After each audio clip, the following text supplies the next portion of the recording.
everyone, and welcome to English Pod. My name is Marco. And my name is Catherine, and today we have a very exciting elementary lesson for you. That's right. We are going to take our clothes to the dry cleaners. Oh, okay, so that means we have some dirty clothes. They need to be cleaned. Let's listen to this dialogue one time, and when we come back, we'll be talking about the words and phrases that you hear in it.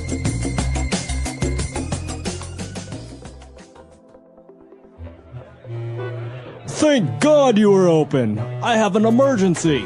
Hello, Mr. Henderson. What can I do for you? I need this dress and this suit dry cleaned ASAP. Okay, I can have it ready by the end of the week. No, you don't understand. I need this tomorrow morning. I accidentally spilled beer all over my wife's dress, and we have a wedding to attend tomorrow. She's gonna kill me. Okay, I can have it ready tomorrow afternoon, but this suit is also very stained. I can't guarantee we can remove it completely. Fine. Can you also iron and starch this shirt? Certainly. Great. This is our secret. If you see my wife, say nothing to her about this. All right, we're back. So now there are probably a couple of words that you didn't understand. So why don't we look at those now in language takeaway? Language takeaway. Marco, you already told our listeners about one phrase, to dry clean, so dry cleaned. All right, so that's when you take your clothes to a professional who doesn't only wash them, right? You don't just put water and soap on it. They actually put some special chemicals and use special machines to get very hard to remove stains from it. Exactly. And so this is often what we use when we clean coats or fancy shirts and dresses, Right. because you don't want to clean those yourself. Right, you can't put those in the washing machine. No. So this is the dry cleaner. That's the name of the place. And the action, what they do is they dry clean clothes. Okay, very good. All right, well, I mentioned that we take them to the dry cleaners because we want to remove stains. Okay, so a stain is a mark or some color that does not come off, does not go away. All right, so for example, sometimes you can have a wine stain. Ooh, wine stains are the worst. They're red and they never come off. Or blood stain. Or blood stain. Ooh. Right, so a stain is a noun, but you can also use it as an adjective. My shirt is stained. Okay, so it's stained. My pants are stained and I can't wear them again. Again, now you can also use it as a verb. I stained my pants. All right. So it's a verb, it's a noun, and an adjective all in one. Easy to remember. Well, there's another word that's, related to this word. We spilled something, okay? So I spilled wine and it stained my shirt. Okay, so to spill. And that means that you took some liquid and you put it onto your clothes. Or you dropped it and it made a mess. Okay, Right. so I spilled some milk. Okay, spilled. Now, it's pronounced differently from spell, right? That's right, It has spill. an I, spilled. All right, now our next word is also a noun and a verb, to iron. To iron means to make something flat with no lines, okay? To smooth it out. So we use an iron to iron. Exactly. It's a metal electronic object. It gets very hot. So you wash your shirts, for example, and your shirts are wrinkled because you just washed them. So you need to iron them. That's right. And so you smooth them out, you flatten them with this object, an iron. Okay. And, well, usually, if you take them to the dry cleaners, they will iron them and also starch them. Okay, so to starch something means to use some powder or chemical to make something stiff or hard. So the noun or the chemical is also called starch. Exactly. So you think of a shirt with many buttons that a man wears to work. He has a collar around his neck, and that needs to be high and tall. It can't be flat and wrinkled. And so a dry cleaner will use starch to make sure that this stands up. Okay, very good. So those are 5 key words for the dialogue today. Let's listen to the dialogue again, and we'll be back with Fluency Builder.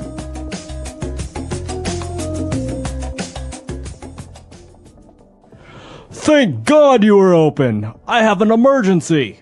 Hello, Mr. Henderson. What can I do for you? I need this dress and this suit dry cleaned ASAP. Okay, I can have it ready by the end of the week. No, you don't understand. I need this tomorrow morning. I accidentally spilled beer all over my wife's dress, and we have a wedding to attend tomorrow. She's gonna kill me. Okay, I can have it ready tomorrow afternoon, but this suit is also very stained. I can't guarantee we can remove it completely. Fine. Can you also iron and starch this shirt? Certainly. Great. This is our secret. If you see my wife, say nothing to her about this. All right, we're back now, so let's take a look at Fluency Builder. Thank God. Thank God. All right, what is this phrase, thank God? Okay, this is a phrase we use in English to say that we're happy about something or that we're relieved. Okay? So maybe I'm nervous that the mail isn't going to come today. And then the mail comes, and I say, oh, thank God, the It's mail here. came. Yeah, Okay. I'm happy. I was hoping it would come. So you're relieved, Mm-hmm. thank God. Now, is it, well, we are using the word there, God, but it doesn't really have a religious connotation that much, right? Not anymore. No. It's usually just a phrase. Exactly. Okay.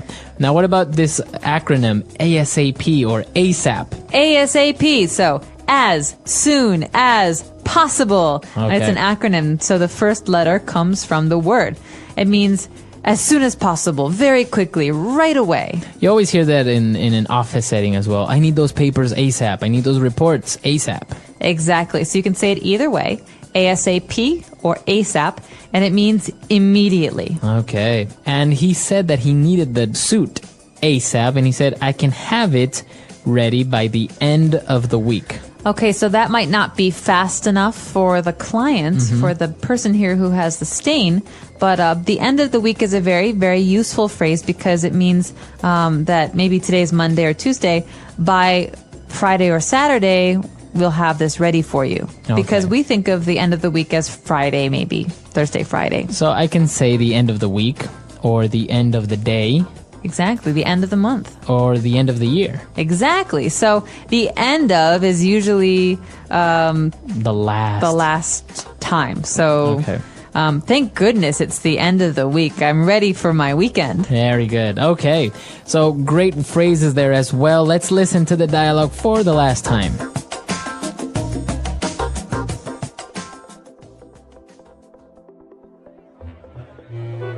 Thank God you were open. I have an emergency. Hello, Mr. Henderson. What can I do for you? I need this dress and this suit dry cleaned ASAP. Okay, I can have it ready by the end of the week. No, you don't understand. I need this tomorrow morning. I accidentally spilled beer all over my wife's dress, and we have a wedding to attend tomorrow. She's gonna kill me.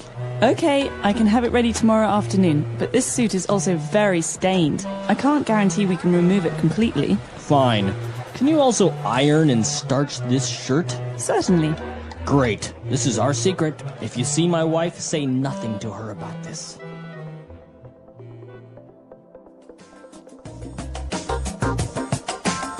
All right, we're back. So now, dry cleaning, ironing. Are you good at this, or do you get a lot of your clothes dry cleaned? I'm pretty good at this, actually. I don't like to wash clothes. I get really bored with the washing machine, but I actually really like ironing. Really? Yeah, I find it very relaxing. Really? Mm-hmm. I usually find it very frustrating. Really? Why is that? Because I can't really iron well because I start on one side and I'm getting all the lines out and then the other side gets wrinkled or lines appear where I don't want them to appear. It's very frustrating for me. It is frustrating. It takes some practice. My suggestion is to use the spritzer. In the iron, there's some water that can come out like that. Well, if you spray the water, it makes the lines go out for longer. Right? Because if you iron over that, it's more permanent. I've also seen some sprays sometimes that you can spray your clothes with some special chemical that's not actually starch, but it helps remove the wrinkles quicker. Exactly. I don't use that. I use water generally, but they're all available. All right. So that's all the time we have for today. If you have any questions or comments, you can visit our comment section on englishpod.com, and we'll see you guys there. Bye, everyone. Bye.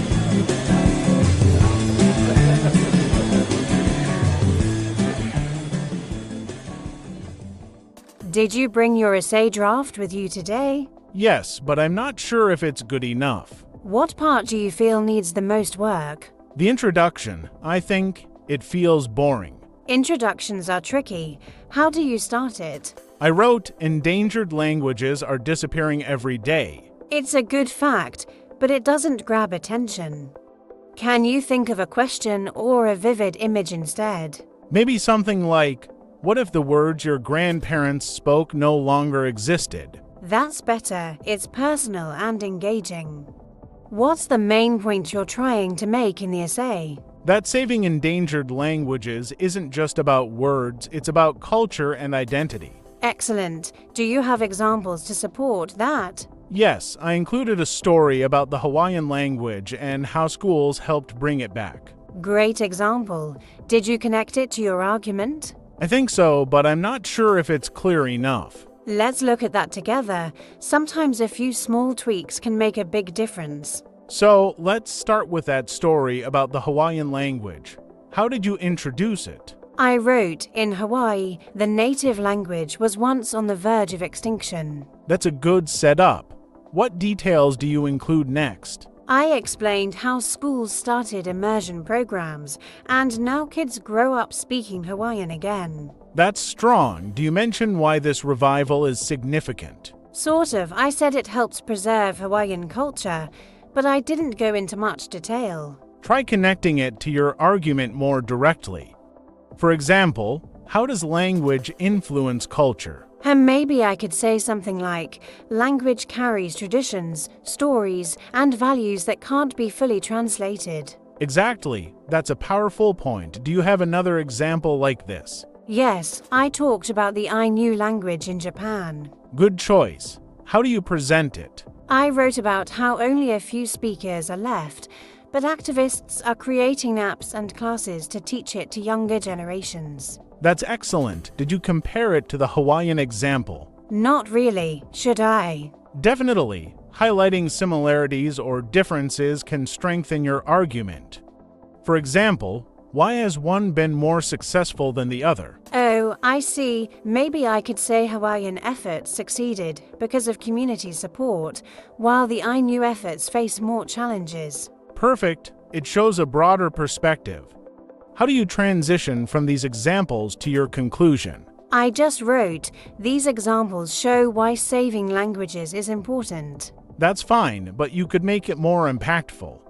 What lesson do you want the reader to take away? Something like, every language lost is a piece of humanity forgotten. That's brilliant. Now, how do you want your reader to feel? Inspired to care, maybe even act. Then you could end with a question or a challenge like, what can you do to help preserve a language? I like that. It makes it feel more personal. Exactly. A strong ending stays with the reader long after they've finished.